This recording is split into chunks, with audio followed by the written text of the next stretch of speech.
Imagina a seguinte cena. Amanhã, mal começou, a tela do celular acende e ao abrir o Instagram, lá está aquela chuva de postagens. Aquela loucura de sempre. Exato, aquela loucura. Alguém já correu 5 quilômetros, preparou um suco verde super nutritivo, já leu 50 páginas de um livro de autoajuda e parece ter a vida, inteiramente sob controle. Tudo perfeito. Tudo perfeito. E aí, imediatamente, bate aquele sentimento pesado de que estamos ficando para trás, de que a rotina não é boa o suficiente. É exaustivo, não é? Nossa, muito exaustivo. Pois é. A nossa imersão de hoje vai mergulhar exatamente na cura para esse esgotamento todo, guiada por um título maravilhoso e libertador que a gente encontrou nas anotações de aula que vamos analisar hoje. O título é I Don't Compare Myself to Anyone. Eu não me comparo a ninguém. Um título fortíssimo, né? Muito forte. E bom, para quem está chegando agora na nossa comunidade e se juntando a este espaço de troca, eu sou a professora Rachel. E eu sou o professor Paulo.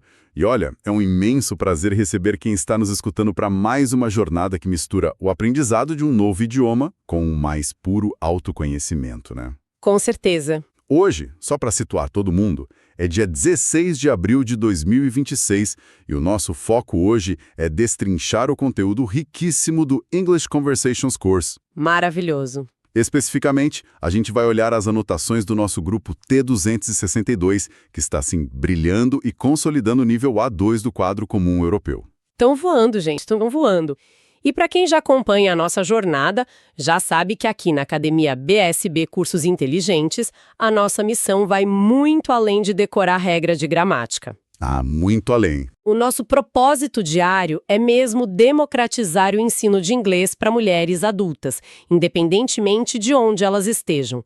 Tudo isso à distância, pela internet, usando a nossa metodologia proprietária e aquele material original direto da nossa plataforma online. Que é feito com muito carinho, né? Muito carinho, porque é, acima de tudo, com esse acolhimento que a mulher brasileira precisa e merece, para ter coragem de voltar a estudar. É, porque, convenhamos, aprender um idioma depois de adulta exige um ambiente que seja seguro. Exatamente. Tem que ser livre de julgamentos, onde o erro não é um problema, mas sim uma parte da construção. E é por isso que a nossa análise aprofundada de hoje é tão especial. A gente vai usar as Class Notes, as anotações de aula da nossa aluna, a Sandra Teixeira. Ah, as notas da Sandra são incríveis. São impecáveis. E hoje a gente vai explorar como o vocabulário sobre férias e personalidade ajuda a gente a definir quem somos. Vamos falar de pronúncia, que traz aquela confiança na hora de falar. A tão sonhada confiança. Isso. E gramática também, né, para dar estrutura, para contar as próprias histórias sem ficar olhando para a grama da vizinha. Sem se comparar. Perfeito. E ainda teremos debates fascinantes sobre direitos trabalhistas em hospitais e políticas de alimentação escolar. Tem muita coisa.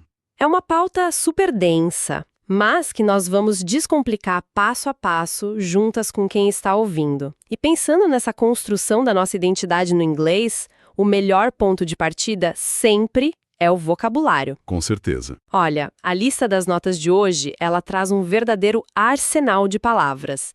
É muita coisa. Quer ver? Tem vacations, to shout, bendy, grown up, crowded, less, adventurous, organized. Só palavra boa. Só a palavra essencial. E continua, tem intelligent, brave, courageous, sympathetic, friendly, lovely, visionary, expert, tall, fat, slim. E ainda, scared, shy e timid. Nossa, é uma avalanche. É uma montanha de informações. Ah, esqueci de coroar com os phrasal verbs, né? Tem o to make up, to turn down e to make over. É muita palavra nova. É, então. E aí eu te pergunto, como o cérebro de uma aluna adulta consegue organizar e absorver tudo isso sem entrar em um curto-circuito total? Olha, o segredo biológico da memorização para adultos é a gente criar gavetas mentais. Gavetas mentais, adorei o termo. É, tipo, agrupar as palavras por contexto e por significado, em vez de tentar decorar aquela lista fria alfabética, sabe? Por exemplo, vamos abrir a gaveta da personalidade e da coragem. A gente tem brave e courageous na lista. Ambas significam corajosa, né? Ambas. Valente e corajosa. E o inglês é um idioma fascinante porque frequentemente ele tem duas palavras para a mesmíssima coisa. Uma vem lá das raízes germânicas antigas e a outra tem aquela influência mais refinada do francês ou do latim. Nossa, isso dá uma riqueza de sinônimos enorme para o idioma. Enorme. E na mesma linha de sinônimos a gente tem shy e timid, que dão as mãos ali para significar aquela pessoa mais tímida, mais retraída. E é justamente nessa riqueza toda que moram aquelas famosas pegadinhas que a gente adora, né? Os falsos cognatos. Eles mesmos. Olhando para a palavra sympathetic, a tradução quase pula na nossa mente como simpática. Mas eu sei, e quem estuda com a gente sabe, que essa é uma das grandes armadilhas para quem fala português. Exato, é um falso cognato clássico. Sympathetic não tem nada a ver com ser uma pessoa sorridente ou super agradável numa festa, sabe? Não tem a ver com simpatia, de dar bom dia. Não, vem da palavra sympathy, que no inglês está muito mais ligada à compaixão, à empatia. Ah, entendi. Então, assim, é uma pessoa sympathetic, é aquela compreensiva, solidária, é aquela amiga que senta e te escuta quando tudo der errado na sua vida. E se a ideia for descrever alguém que é puramente agradável, tipo simpática no trato do dia a dia, qual seria o caminho? Aí o caminho é usar as outras palavras da lista, como friendly ou lovely. Sensacional essa diferença. E além da personalidade, a gente tem os adjetivos físicos ali, tipo tall para alta, fat para gorda, slim para esbelta. Mas saindo um pouco dessa questão do corpo e indo para o mundo ao redor, tem uma palavra que eu amo, que é vacations. Todo mundo ama vacations, né? Férias. Férias de janeiro, as merecidas férias da trabalhadora brasileira. Mas me tira uma dúvida linguística que muita aluna tem. Por que a gente fala de férias sempre no plural? Em inglês é vacations e não vacation. Então, essa é uma curiosidade maravilhosa. A palavra vem lá do latim vacare, que significa estar vazio ou estar livre. Historicamente, vacations se referia aos dias específicos em que as cortes ou as escolas ficavam, vazias das suas obrigações. Que maravilha de vazio. Pois é. E como eram vários dias de folga somados, o plural acabou se cristalizando para descrever esse período contínuo de liberdade. Faz todo sentido do mundo. O esvaziamento das obrigações, né? E aí a gente volta das vacations e cai direto na realidade de outra palavra da lista. Crowded. Nossa, crowded. Lotado. É impossível ler crowded e não pensar imediatamente na nossa realidade brasileira. Pensa naquele ônibus do transporte público, 6 da tarde, aquela chuva de verão. Tudo extremamente crowded. Tudo crowded. E olha, essa conexão visual é perfeita para fixar a memória, viu? E visual também é a chave para o nosso phrasal verb do dia, que é to make over. O makeover. Essa expressão, para mim, ela tem cheiro de domingo à tarde assistindo aqueles programas maravilhosos de televisão com reformas extremas. Seja mudando a casa inteira ou fazendo uma transformação no visual de alguma mulher que merecia aquele cuidado. E a lógica é exatamente essa. Make é fazer, né? E over traz essa ideia de fazer por cima, refazer completamente. É uma transformação total. Um banho de loja. Um banho de loja. E isso é bem diferente de outro phrasal verb da nossa lista, o to make up, que lá nas anotações da aula, a Sandra usou no sentido de inventar uma história ou criar uma desculpa. Ah, entendi. E tem também o to turn down, que é a ação de recusar, de declinar uma oferta ou um convite, sabe? Bom, conhecer essas palavras todas empodera a nossa leitura, mas a comunicação completa exige que a gente use a voz. E é aí que eu percebo que a insegurança bate forte. É a hora da verdade. É a hora de abrir a boca. E conhecer a palavra no papel, nas anotações, é uma coisa. Mas emitir o som sem medo de ser julgada é o que realmente constrói a identidade dessa mulher que fala inglês. E é por isso que a sessão de pronúncia das notas de hoje é vital. Sem dúvida. A pronúncia, a gente sempre fala isso, não precisa ser perfeita ou soar como uma nativa. Ela só precisa ser clara. E na aula de hoje, a gente tem sons que costumam criar um verdadeiro nó na nossa língua. Ai, nem me fale, quais são? A gente tem horse, where, were, before, humid, category, além daquela palavra bem clássica da aula passada, Island. Olha, vamos começar pela Iceland, porque essa é uma casca de banana enorme. A tendência natural de quem lê a palavra com olhos de português é pronunciar aquele S. É dizer Island. É o cérebro que quer ler tudo. Quer ler tudo. Mas, na verdade, esse S é um S fantasma, não é? O som correto é Island. Island. Perfeito. Mas eu queria até confessar uma dificuldade minha aqui. Eu sempre me sinto um pouquinho travada ao tentar falar úmido, de úmido. Eu tenho a impressão de que quando eu falo rápido, acabo soando como se estivesse dizendo humano, sabe? Por que é tão difícil diferenciar o som dessas duas palavras na vida real? Olha, essa é uma observação muito brilhante e tem uma explicação puramente mecânica da nossa boca. É mesmo? O final de human termina com a letra N. O N é um som anasalado. E nós que falamos português no Brasil, a gente tem muita facilidade com sons nasais, tipo maçã, pão. A gente adora um som nasal. Adora. Já a palavra humid termina com a letra D. Em inglês, esse D final é o que a gente chama de consoante plosiva. Você precisa, encostar a língua atrás dos dentes superiores e soltar um pequeno soprinho de ar, sabe? Humid. Isso, você interrompe o som de forma seca. O ar não pode ir para o nariz. Se a gente não fizer essa parada mais brusca com a língua, o som vaza para o nariz e acaba soando como uma. Nossa, é pura engenharia vocal. Pura engenharia. E entender a mecânica tira todo aquele peso do erro, sabe? É só uma questão de ajuste de peça. E a gente tem outro grande duelo de sons aqui, o where e o were. Elas causam pânico nas turmas de inglês. E com razão, porque visualmente elas são quase iguais. Mas a sonoridade é diferente. Where, que significa onde, tem aquele som mais aberto, que enche a boca. O ar sai fluindo livremente. Where. Where, certo. Já were, que é o passado do verbo ser ou estar, tem um som fechado, é mais gutural. Ele vibra lá na garganta. Were. A frase clássica que a aluna precisa repetir no espelho é Where were you? Onde você estava? Nossa, é até difícil de falar junto. Where were you? Olha, é quase musical quando a gente entende a lógica. E ainda tem a palavra horse, cavalo. A confusão aqui costuma ser com house, que é casa, ou com rose, a rosa. Não é? Sim, exatamente. E o segredo aí está no controle da respiração. O H inicial de horse, ele é uma expiração limpa. É um soprinho. Você não deve raspar a garganta. E o meio da palavra tem que ser um or bem redondinho. Horse.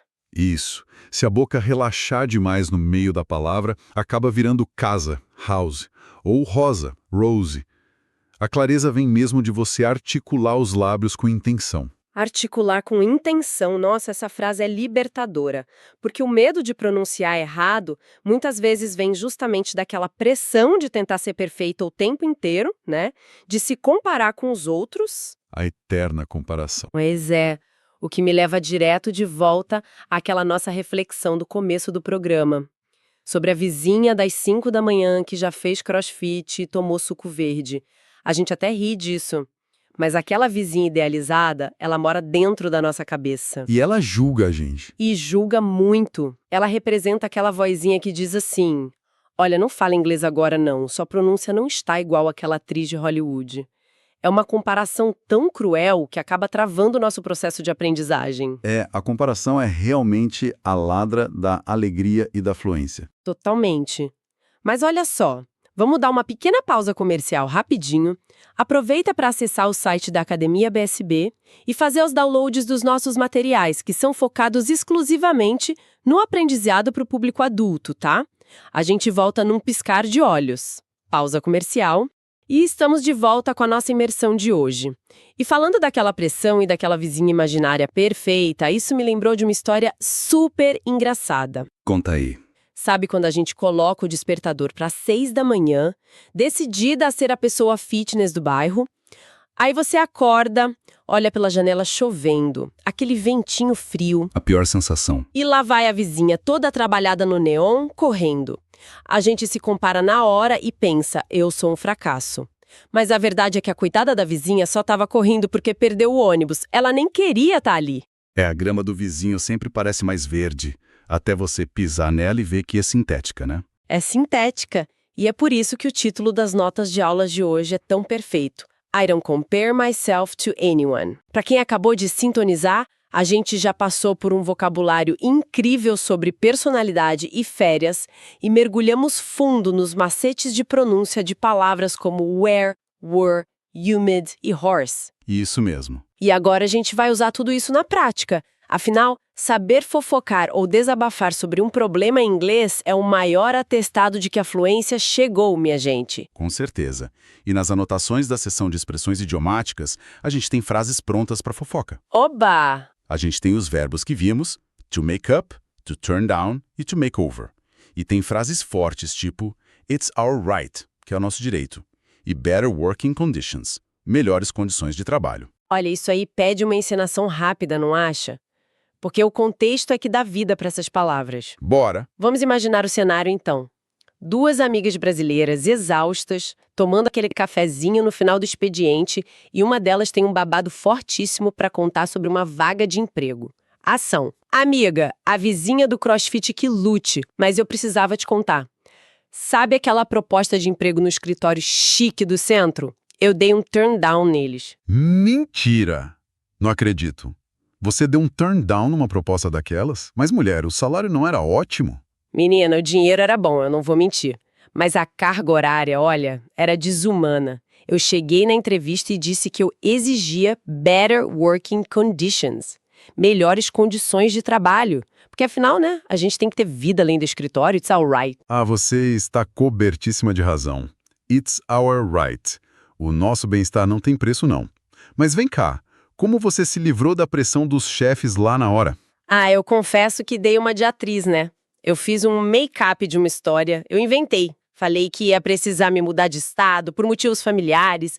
Menina, tudo isso só para eu conseguir sair mais cedo hoje e ir direto pro salão fazer aquele makeover no meu visual que eu tanto mereço. Corta! Brilhante! Maravilhoso! Olha como o idioma se torna vivo desse jeito, né? Fica leve. A gente não precisa decorar aquelas listas frias e sem graça. Quando você associa o turn down com aquela coragem de recusar algo que é ruim para você, ou better working conditions a uma exigência de respeito no trabalho, o cérebro da adulta assimila essa informação com a emoção correta. É o idioma servindo a nossa capacidade de expressão. Mas para que essas histórias da fofoca e do trabalho façam sentido, a gente precisa construir um alicerce muito sólido. E é exatamente aqui que a gente entra na estrutura principal de qualquer narrativa. A temida gramática. A gramática, que não tem nada de temida aqui. Nas notas da Sandra de hoje, a gente tem uma verdadeira imersão no passado e em como fazer comparações. Pois é, a gramática é, na verdade, o esqueleto da nossa fofoca. Para contar o que aconteceu ontem, a gente precisa dominar o passado. A aula destacou uns verbos irregulares importantíssimos. Aquela listinha básica, né? Isso. O verbo see, que é ver, vira só. O sing, cantar, vira sang. Write, de escrever, vira wrote. O read, de ler, mantém a grafia, mas muda o som para red, igualzinho à cor vermelha em inglês. Essa é de explodir a cabeça. A grafia é igual, mas o som muda. Que mais? Tem também draw, que vai para drew, fly, que vira flew, have para had, go vira went, e sleep para slept, swim para swam, e hear vira heard. É bastante coisa. E é aqui que muitas alunas me perguntam com uma certa indignação, sabe? Professora, por que esses verbos têm que mudar a forma de um jeito tão drástico? Por que não pode só colocar um ed no finalzinho deles, como a gente faz com os verbos regulares mais tranquilos, tipo wanted, listened ou watch? Ia ser muito mais fácil, né? Ia. Parece quase um castigo para quem tá ali suando para estudar. Existe alguma lógica por trás dessa irregularidade toda ou é só para complicar a nossa vida? Olha, não é castigo não, eu juro. É pura história linguística. E a lógica é fascinante. Esses verbos irregulares são, na grande maioria, as palavras mais antigas e mais essenciais de todo o idioma inglês. Ah, as mais usadas. Isso elas vêm diretamente daquelas raízes germânicas muito profundas. Pensa bem, ações como comer, ver, ir, dormir, essas são necessidades super básicas da humanidade, né? Sim, desde o homem das cavernas a gente faz isso. Exato. Há milênios, o passado era marcado por uma mudança na vogal que saía ali direto da garganta.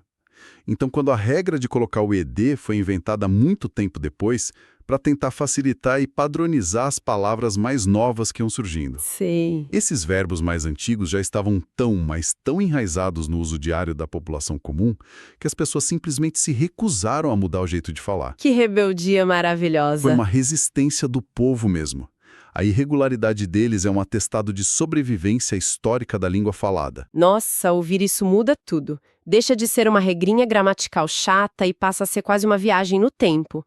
A gente está aí pronunciando o passado da mesma forma que as pessoas faziam séculos atrás. Literalmente. E além de contar histórias no passado, as notas de aula da Sandra entram fundo na questão dos comparativos e dos superlativos.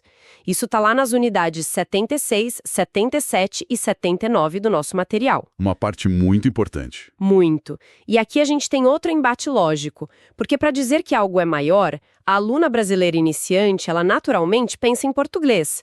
Ela traduz na cabeça e diz more big, mais grande, né? É o instinto. E aí a gente, como professores, tem que explicar que o certo é bigger. Conta pra gente qual é a mecânica por trás de não podermos usar a palavra more para absolutamente tudo. A mecânica por trás disso é o que os linguistas chamam de lei da economia e de esforço. Que lei é essa? É assim, o cérebro humano, na hora de falar, ele sempre busca o atalho mais rápido e que gasta menos energia. Se um adjetivo é curtinho, de uma sílaba só, como big ou tall, dá muito mais trabalho físico para nossa boca parar, articular uma palavra inteira separada antes dele, como more, e depois falar a palavra. Fica longo. Fica. É mais rápido e, digamos, mais preguiçoso você simplesmente colar um sonzinho no final da própria palavra. Bigger, taller, com essa terminação ER. E a palavra then fica sendo o nosso do que, né, para conectar e comparar. Perfeito. Agora, pensa bem, se a palavra já é comprida e já é complexa para falar, como intelligent, Ixi, é grande. colar mais um sufixo nela ficaria exaustivo para a boca, daria muito trabalho. Então, para as palavras longas, a gente usa o more intelligent. A boca prefere separar. Que interessante. E para o superlativo é a mesma coisa, né? Mesmíssima regra. The tallest, para as curtas, o mais alto, e the most intelligent para as longas, o mais inteligente. E claro, a gente tem aquelas famosas exceções que carregam a herança histórica que a gente conversou agora há pouco. Quais são? O bom, good, vira better na comparação e the best no superlativo. E o ruim, bad, vira worse e the worst. Essa explicação da preguiça da boca é fenomenal, eu amo isso. A língua sempre procura o caminho de menor resistência, igual a água, né? Igualzinho. Mas olha só, isso me levanta uma dúvida muito sincera aqui e que confunde muita gente na plataforma. E quando a gente usa aquelas palavras que terminam em LY, que indicam o modo como a gente faz as coisas... Os advérbios. Isso, tipo o advérbio slowly, que significa lentamente. Se eu quisesse, sei lá, pedir para alguém falar de uma forma mais lenta, como eu estruturo essa comparação? Eu coloco o ER no final e falo slowlier? As terminadas em LY pertencem a uma classe diferente, que é a dos advérbios de modo, como você falou. Certo. Para elas, a gramática inglesa prefere manter a clareza da palavra raiz para não causar confusão, e ela coloca o auxiliar na frente de novo. Portanto, a forma correta é voltar lá no uso do more. Fica more slowly. Isso mesmo, more slowly. Ou, se for o máximo possível, the most slowly. Então, se você quer ser polida e pedir para alguém ir devagar na fala, você diria, please, speak more slowly. Entendi perfeitamente. E a gente também não pode esquecer das comparações de igualdade que estão nas anotações. O famoso as beautiful as, tão bonita quanto. E a versão negativa, not as fast as, não tão rápido quanto. Isso dá um leque gigante para se expressar. Com certeza. E ter essa estrutura toda bem consolidada é o que prepara quem está nos ouvindo para conseguir consumir aqueles conteúdos mais densos e polêmicos. É a nossa gramática aplicada no mundo real. E como tem polêmica no material de hoje. Nossa, tem demais. Nas nossas notas, a seção de reading, que é a seção de leitura, trouxe 2 textos extremamente provocativos. Eles colocam todo esse vocabulário de trabalho, adjetivos e comparações à prova em situações que são super do dia a dia. Textos que geram muito debate. Exato. E lembrando sempre a todo mundo que nos acompanha que a nossa imersão aqui no programa analisa as ideias de uma forma estritamente didática. A gente não assume posições políticas ou lados partidários em relação ao que está escrito. O nosso foco principal é só exercitar o senso crítico e o idioma a partir do texto das aulas. Perfeitamente colocado. O primeiro texto das notas da Sandra, ele se chama The Revolutionary Sandra and Her Co-Workers at the Hospital Strike. A greve no hospital. Isso, e ele apresenta um dilema muito, muito profundo. A gente tem 2 personagens, a Sandra e a Cindy, e elas estão debatendo intensamente a greve que a equipe de enfermagem de um hospital organizou. Elas estão exigindo salários justos, descanso e o retorno das férias delas. Olha, esse texto, ele ferve, viu? Eu confesso que, lendo e interpretando os argumentos ali, a balança do meu coração pende muito pro lado da personagem Sandra. Os argumentos dela são fortes. São. A enfermagem trabalha sobre pressões inimagináveis.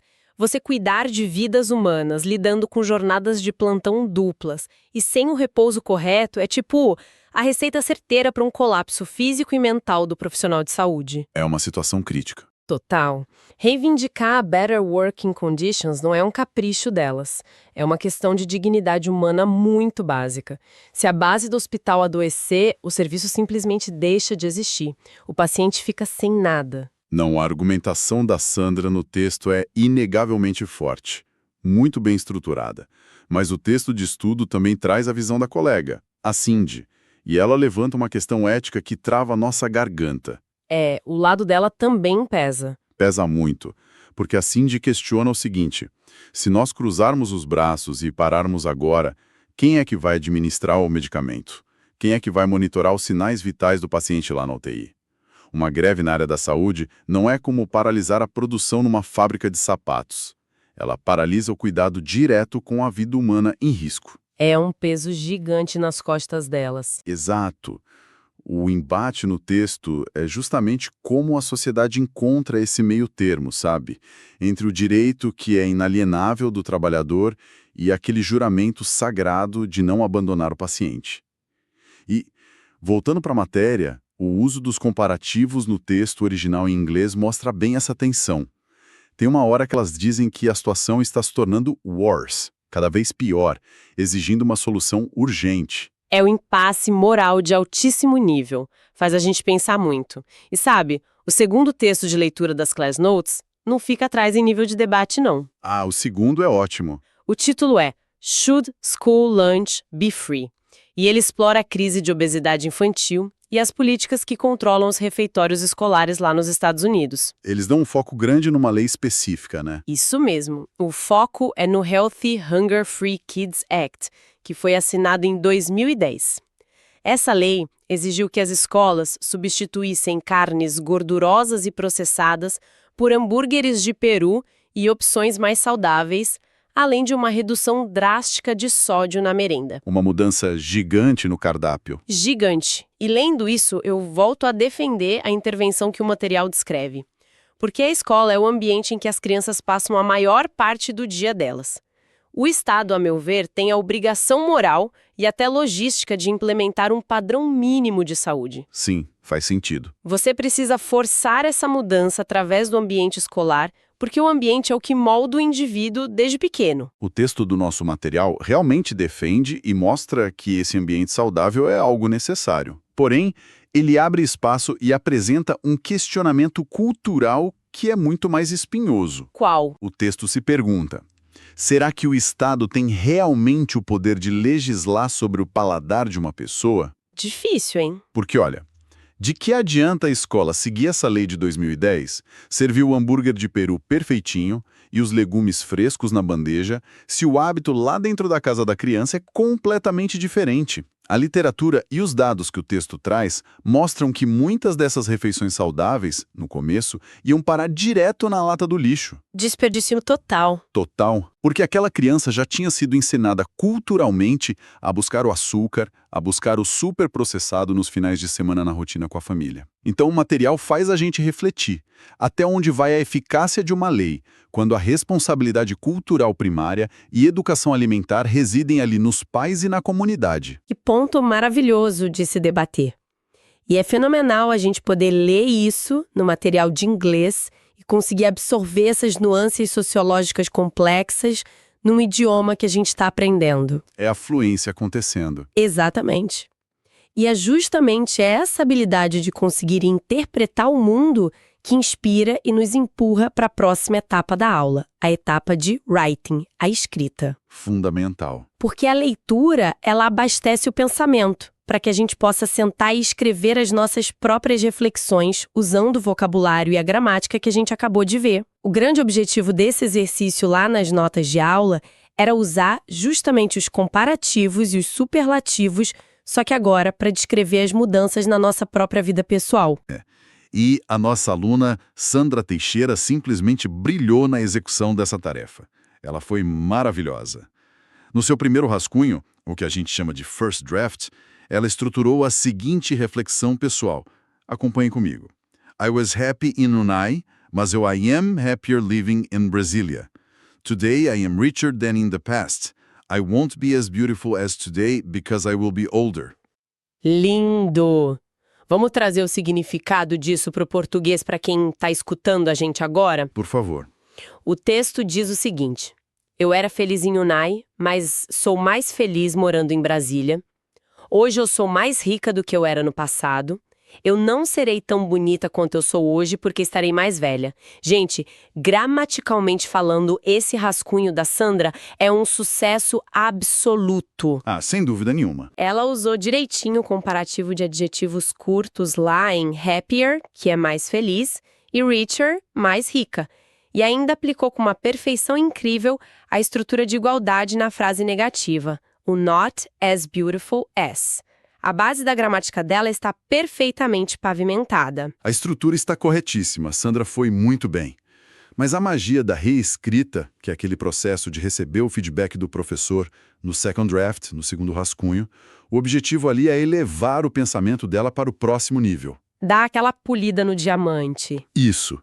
Nós, do time de professores, sugerimos um salto de sofisticação no vocabulário. Como ficou? Em vez do simples I am happier, que está certo, a gente sugeriu usar algo que expresse a plenitude da realização da vida adulta. Ficou assim: I was content in Unai, but I am absolutely thriving in Brasília. Que significa, eu estava satisfeita em Unai, mas estou prosperando de forma absoluta aqui em Brasília. Que poder nessa frase. E sobre a questão estética do envelhecimento, como ficou? Sobre isso, nós sugerimos refinar o conceito de beleza. Ficou: My beauty will transform as I grow older, becoming wiser. Minha beleza vai se transformar à medida que eu envelheço, tornando-me mais sábia. Que lapidação extraordinária! O texto dela sai de uma simples descrição de fatos no passado e no presente para uma afirmação de poder pessoal enorme. Uma transformação de mentalidade, né? Total. E, com o consentimento da Sandra, obviamente, nós adoraríamos transformar essa versão final e refinada do texto dela em uma publicação oficial no blog da nossa escola. Quem quiser ler o resultado final, pode acessar lá em students.academiabfb.com.br/blog. A Sandra merece demais esse reconhecimento. É o tipo de progresso que tem que ser exibido. E, por falar em progresso, de celebrar e exibir resultados, isso nos leva agora a um dos momentos mais aguardados e genuínos da nossa imersão e do nosso processo todo. Chegou a hora. É isso mesmo, vamos mudar a energia aqui. Atenção, nação de estudantes, chegou o grande momento da recompensa. É a hora do fechamento do nosso placar do fluxo de atividades online. Isso aí. Aqui na academia, Cada esforcinho, cada vírgula ajustada no texto e cada exercício que você revisa é motivo de ponto e de muito reconhecimento através do nosso sistema exclusivo de estrelas. Não é apenas gamificação técnica, minha gente. É a validação real de que o estudo todo dia traz resultados práticos. E o placar de hoje tá pegando fogo e aquece o coração. Mostra os destaques pra gente. Claro. Começando pela nossa estrela do dia, a própria Sandra Teixeira, autora dessas notas maravilhosas que a gente passou o programa destrinchando. A Sandra manteve uma consistência absurda. Ela faturou 3 notas máximas consecutivas nas atividades. Levou tudo. Levou. Ganhou 4, mais 4 e mais 4 estrelas. Com essa dedicação e essa sequência espetacular, a Sandra acaba de atingir a marca deslumbrante de 106 estrelas totais lá na nossa plataforma. 106 estrelas, esse é um resultado maravilhoso que comprova aquela velha tese, o trabalho duro recompensa. Recompensa muito. Mas a gente não pode esquecer de um outro destaque julgante da rodada.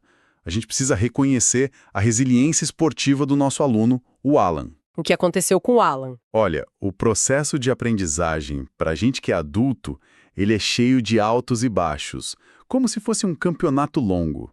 E o Alan enfrentou um obstáculo duríssimo no quiz. Ele sofreu uma penalidade dolorida de -1 ponto. Ai, doeu em mim. Isso derruba qualquer um.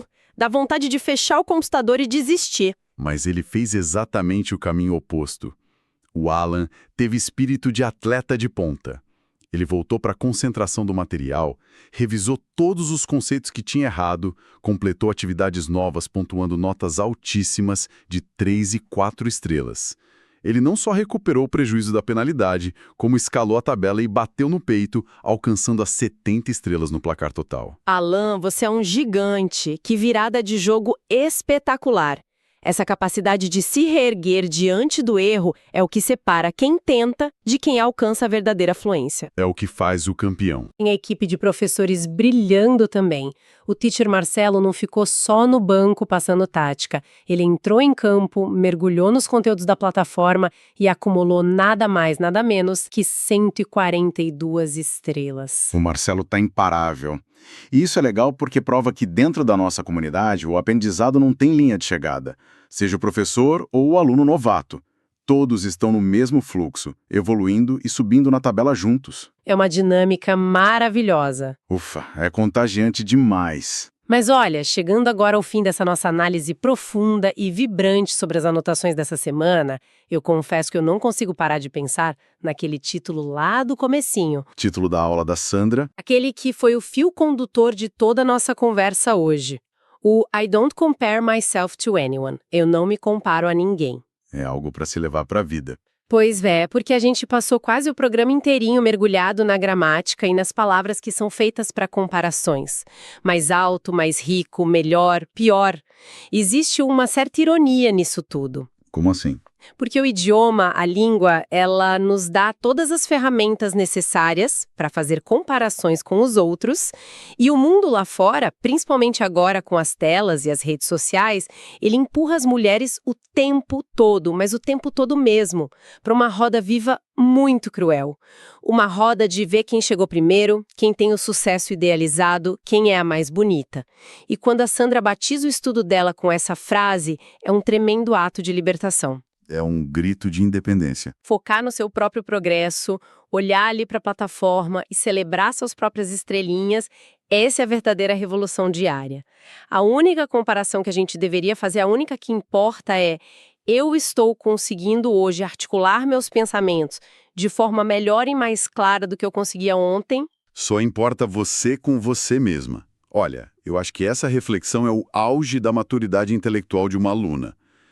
E se a gente pensar bem, ela ecoa de forma muito direta um pensamento que já é bem secular de uma brilhante autora britânica, a Virginia Woolf. A Virginia Woolf tem tudo a ver com isso? Muito a ver. Em 1929, que era um período assim de profundas e gigantescas amarras sociais e econômicas contra as mulheres, ela publicou um ensaio que simplesmente mudaria a história da literatura feminina no mundo todo. Qual foi o livro? O livro se chama Um Teto Todo Seu. Em inglês é A Room of One's Own, e a grande tese crítica dessa obra genial é que, para uma mulher conseguir pensar de forma livre, conseguir escrever e construir o seu próprio caminho no mundo sem depender daquelas estruturas patriarcais e da expectativa do outro, Uhum. ela precisa inegavelmente conquistar duas coisas materiais para si. E quais são? Uma renda própria, para poder dar a ela a autonomia financeira de não depender de ninguém, e um espaço físico exclusivamente seu, um ambiente com porta fechada, de silêncio e de reflexão. Basicamente, um teto todo seu. Nossa, o quão incrivelmente atual isso soa hoje, quase 100 anos depois. Parece que foi escrito ontem. E dialoga com absolutamente tudo que a gente acabou de debater aqui. Dialoga lá com as enfermeiras do nosso texto, fazendo greve para garantir que o trabalho dela seja recompensado com autonomia, com dignidade e com um descanso merecido. Sim. E dialoga de uma forma ainda mais íntima com a mulher que está escutando a gente falar agora. Sabe, quando uma mulher adulta, em meio ao caos de tentar dar conta da rotina, do trabalho, do filho e da família, ela decide fechar a porta ali por 30 minutinhos, abrir a nossa plataforma e estudar um novo idioma. Ela tá criando o espaço dela. Exato, ela está lá construindo tijolinho por tijolinho o seu teto todo seu. Ela está ali forjando aquela independência que vai garantir que ela nunca mais precisa baixar a cabeça ou se comparar à jornada de ninguém. Sabe por quê? Por quê? Porque através do estudo, ela passa a saber exatamente o valor gigantesco do seu próprio espaço e principalmente da sua própria voz no mundo. Nossa, Paulo, eu chego até a ficar emocionada com a precisão e a lindeza desse paralelo que você trouxe. Aprender inglês na fase adulta, meninas, não é luxo, não é passatempo. É verdadeiramente sobre construir esse teto. É sobre reivindicar e ocupar de vez o espaço que sempre deveria ter sido aberto para vocês. É o empoderamento real através do saber. É isso. Então, para todas as nossas alunas incríveis que seguem tão firmes e dedicadas nessa jornada conosco, lembrem-se sempre da força gigantesca que existe nas palavras que vocês escolhem aprender a cada novo dia. O nosso encontro matutino maravilhoso fica por aqui. Eu me despeço super nutrida de muita esperança e com a cabeça cheia de reflexões boas para hoje. Foi um privilégio imenso poder compartilhar e dividir essa manhã de tanto conhecimento com vocês. Muito obrigado pela companhia maravilhosa de sempre. E, por favor, lembre-se sempre do propósito maior de todo esse esforço de estudo, como a gente tanto gosta de dizer por aqui na academia. It's not only about the language. It's all about communication. Um abraço e até a próxima.